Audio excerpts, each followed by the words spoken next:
Today we're headed out to Thousand Islands Kayaking. I think it's one of the best ways to get up and personal with the islands.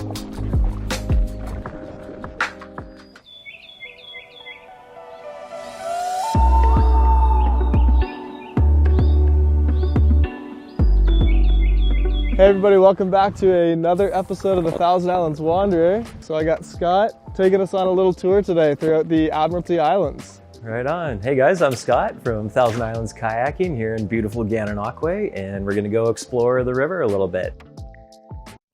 We're going to be crossing over to McDonald Island, working through the Admiralty Islands, and then up into Half Moon Bay. That's one of the more famous stops. There's a shipwreck, that we can check out, is right off of Atlanta Island. Yeah, I'm looking forward to getting out there. It's a beautiful place to paddle. The granite that we're looking at right now is 2.4 billion years old. Whoa. So this is part of the ancient Canadian shield, right? It's igneous granite, that makes up most of the North American continent. Yep. And it comes to a really tight funnel here. They use that granite a fair bit. Old Montreal, all the cobblestone streets in Old Montreal were made from the granite off this island, as well as the two castles here. Way. So it was Bolt Castle and Singer Castle. All that granite was mined off that. So when we go into Half Moon Bay, I can show you where the fissure was. There was a big crack in the glacier. Yep. That created, a really interesting kind of cut, in the rocks that made it like perfect for mining. On to the next spot.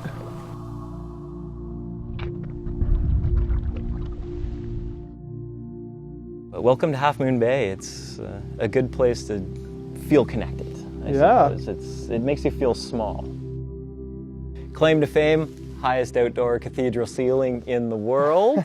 Yeah. Right? We look way up, there it is. Yep. So this cliff formation actually extends all the way across Bostwick Island. It's on a bit of a diagonal because right here there was a fissure or a giant crack in that last glacier that passed over us, right? All right, we're talking 3,000 meters of ice on top of us right now. So just consider that weight and that pressure, right?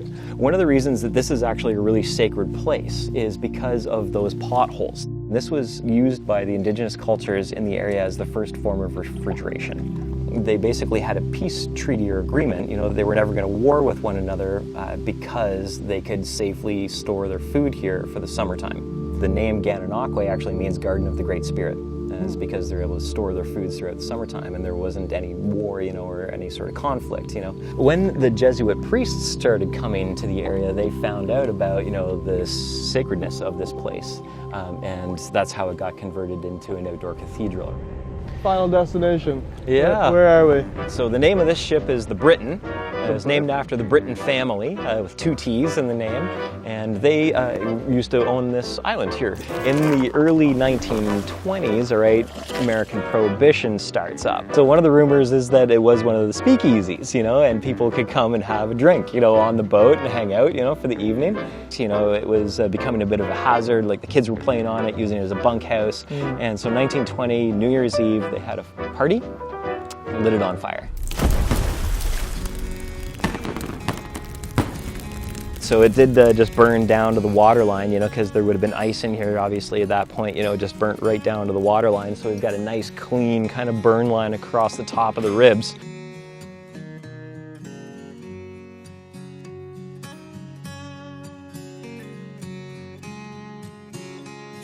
How many tours do you think you have given through the Thousand Islands specifically? You yourself, not your staff?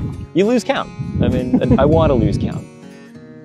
Now that we've finished our tour, there are a few other options to come join us out on the river. One of them is with the self-guided rental options. So if you have some experience kayaking, you're welcome to just come and rent equipment from us. We have double kayaks as well as the single kayaks, and all of the safety equipment is included, which I've got here. So just to show everybody, yes, you get the pumps and the ropes, PFDs with whistles, dry bags as well to waterproof any personal clothing that you want to take with you, electronics, and your extra food. We do have all of the emergency contact information here right on the back of the map that goes out with everybody.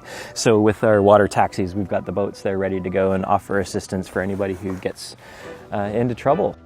Give us a call. You can reserve the campsites out on the National Park Islands. That's at the Thousand Islands National Park. You can find us online at thousandislandskayaking.com, and all of our social media updates are at Thousand Islands Kayaking. Look forward to seeing you guys on the river.